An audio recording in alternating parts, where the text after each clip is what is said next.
Blueberry bushes. Hey everybody, we are out here outside of our office where we put in a garden because that's kind of a cool thing to do. Might as well. We've got onions here, potatoes over there, a tomato. We've got blueberry bushes started. You know, might as well make it nice and green out here and grow some food. It's really sunny. This is eastern facing. Here we've got, I sliced up some tomatoes and put them in there. It's planting season, right? It is planting season. So, hey everybody, we're out here by our office and it's planting season, and we wanted to share with you a story about a seed, a special seed, and how this particular seed made its way to America. It's an unusual pepper, and we'll talk about that during this video. Thanks for tuning in. If it's your first time on the channel, welcome, welcome. We do histories and mysteries, but today we're going to tell the story of the Datil pepper, and I'm just noticing I've got a wee little tomato. All right. We put in this garden, we've got some strawberry plants. There's a little strawberry on those. This is going to be awesome. Of course, shout out to our friends at Beaconberry Farms. If you really want a U-pick situation in Georgia, reach out to Beaconberry Farms. This is a volunteer pumpkin and some cucumber seeds. And then Mark's got some corn and beans along the fence line that we'll be keeping an eye on. So we're out here because it's planting season, and thanks for tuning in. If it's your first time to the channel, welcome, welcome, welcome. If you're coming back, hope you enjoy this. It is planting season, and we have an interesting story about a very special seed, and the story wraps up in a ghost story, and we love those. So join us. We wanted to bring you out to our little garden because it indeed is planting season. Are you starting a garden? Tell us in the comments. Leave a comment. I was going to come out and water, but it looks like it's pretty moist, so I think I'm just going to let it sit overnight. It wasn't super sunny today. It was actually sort of almost rainy, so I think I'm going to skip watering tonight.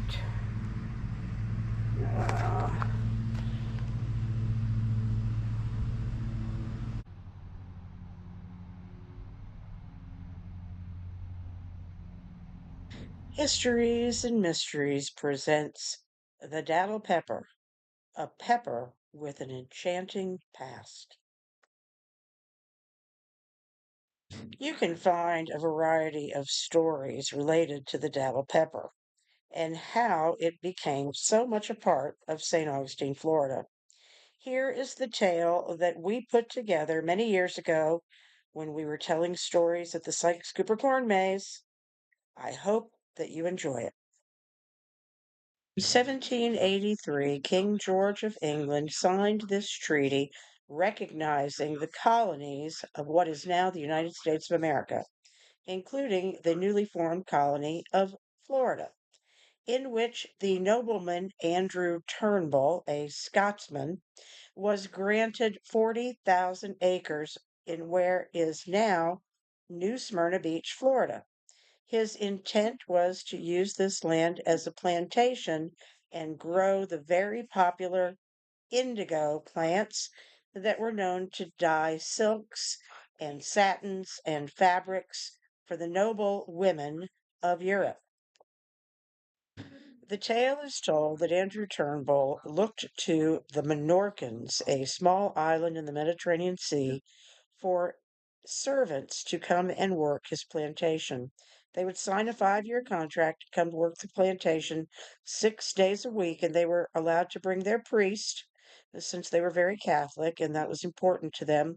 They were allowed to bring their priest with them, and they would come across the Atlantic Ocean to work the plantation. However, Turnbull made it very clear that they could bring nothing with them. They would have to leave everything behind to make the trip across the Great Sea. Well, the women of Minorca did not want to give up their precious datil pepper, a seed of a plant that is very important to many of their traditional dishes and soups. And so the women, being very smart, stitched inside the hems of their aprons and their dresses the seed of their precious datil pepper plants. These Minorcan indentured servants had signed a 5-year contract and they willingly came to the new world of Florida looking for a better life. Well, when they got there, they arrived and they started working in the fields. Now, the fields of Florida, of course, are swampland. And what's in those swamps? Alligators, snakes, and the dreaded mosquito. The work was difficult and hot, but they had the promise of Sundays for a day of rest, and they would gather with their priest, Father Camp, who would bless them and give them the Holy Sacrament and hold Mass, and he would take their confession, something that is very important in the Catholic faith. Well, this went on pretty well for the first year and a half. And then the plantation owner, Mr. Turnbull, said, we're not making enough money. We need to start working 7 days a week, even though that was not in the original agreed upon contract. He said, you've got to work 7 days a week. That meant no mass, no confession. Well, Father Camp he so loved his parishioners that on Sundays, he would start walking through the muck and the mire of these swampy fields of Florida, willing to give Mass and take confession from each of his beloved parishioners. When at last the 5-year contract had come to fruition, the men of the Minorcan group went to Andrew Turnbull's overseer and said, all right, we have satisfied this contract and we are ready for you to grant us our freedom as promised. Well, the overseer brought out a booklet and said, no, no, wait, you there. You needed a doctor for your daughter, and that's going to cost you an extra year's work. So your contract is not over. And you over there, remember when your modest hut needed repair? We repaired your hut and now you owe us 2 more years. Basically, their indentured servitude had turned into slavery because they were not being paid in gold or silver. Well, the people of the Minorcan group became very upset and they discussed this with their priest, Father Camp. Now, Father Camp was allowed to come and go from the plantation as he pleased because he was a man of God. So he went to St. Augustine, Florida, where he had heard that the governor there was quite fair in his decision making. And he showed them the contract and he explained the situation. And the governor of St. Augustine said, go back and gather your people on a moonless night so that the overseer will not see that you are planning to leave. Take nothing with you. Once again, they could bring nothing with them to seek their freedom. And come to St. Augustine, Florida, and as the governor, I will grant you your freedom, and I will grant you several thousand acres of land where you can grow whatever crop you want, indigo, or your beloved datil pepper that by this time was getting quite the reputation in what is now the state of Florida. So Father Camp went back to his people and he explained the situation. He said, once again, you must leave everything behind.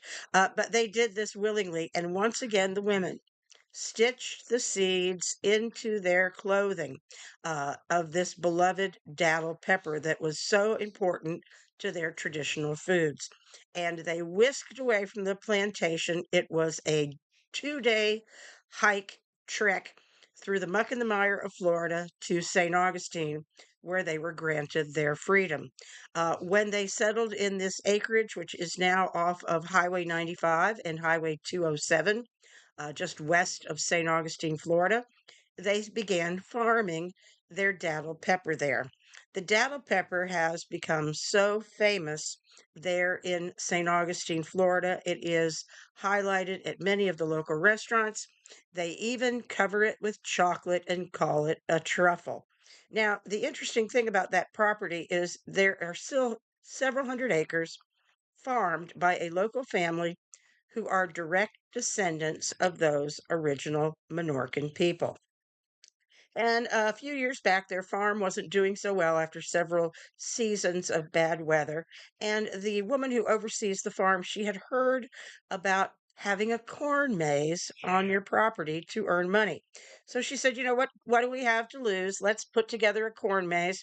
And that year, they charged folks at the gate to come and walk through their corn maze, buy pumpkins, have a great time. And the farm was saved because of this corn maze. Well, an interesting thing happened that first season. Randomly, out of the blue, one of the guests came up to the ticket booth as they were leaving the corn maze and said, we were just curious. Why is there a priest standing out in the field? And the Sykes Cooper corn maze folks, they laughed it off and said, we don't have a priest out there. I don't know what you're seeing. It must be the moonlight playing tricks on your eyes. And they sloughed it off. Well, the very next season of Corn Maze, they were once again approached by a guest convinced they had seen a priest in the dark of the corn maze. Now, this went on for a few seasons, and by the fourth season, the family looked at each other and said, you know, we think that we are being visited by the spirit of Father Camp, who oversaw and blessed our descendants so many years ago, so many decades ago. And we believe he is still in our fields, ready and willing to bless our guests and take their confession if they have one to give. This has been the story, enchanting story of the beloved Datil Pepper. If you visit St. Augustine, Florida, be sure to pick up a jar of the sauce, visit some of the restaurants, and enjoy this very historical, very hot and sweet pepper that is most beloved in St. Augustine. If you find yourself in St. Augustine, Florida in the Halloween season, be sure to go check out Sykes Cooper Corn Maze, where we don't sell corn, so don't ask.